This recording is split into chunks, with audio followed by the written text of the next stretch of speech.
Il est aujourd'hui le plus jeune dirigeant du monde. Sebastian Kurz, le Wunderwuzzi, autrement dit l'enfant prodige de la politique autrichienne, est entré dans l'arène à 24 ans. À l'époque de son arrivée au gouvernement, peu de gens l'imaginaient durer. Ancien patron de la puissante organisation de jeunesse du parti chrétien-démocrate EVP, il s'est forgé une stature d'homme d'État en côtoyant ses homologues internationaux, notamment au cours des négociations sur le nucléaire iranien. Adepte des selfies, Sebastian Kurz a su refaçonner entièrement son parti qu'il dirige depuis mai. Terminer le noir, vive le turquoise, la liste Kurz et haro sur l'immigration. Il ne craint pas les superlatifs. L'Autriche est le plus beau pays du monde, clame-t-il à qui veut l'entendre. Son message veut s'adresser au plus grand nombre, comme Donald Trump. Nous voulons soulager les contribuables, renforcer le poids économique du pays et surtout nous voulons offrir plus de sécurité.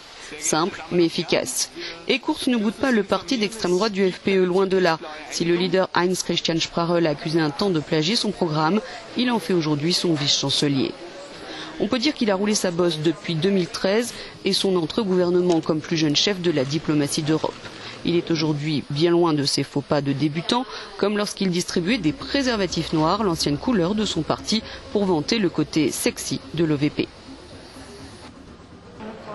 À l'automne 2015, il avait été l'un des premiers à critiquer la politique d'accueil des migrants de la chancelière allemande Angela Merkel. Et il se targue d'être l'un des principaux artisans de la fermeture de la route des Balkans aux migrants.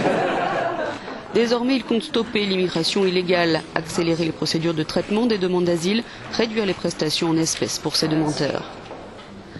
Et lui qui n'a jamais fini ses études de droit s'accroche à cette idée simple, il faut être valorisé pour ce que l'on fait et non ce que l'on est.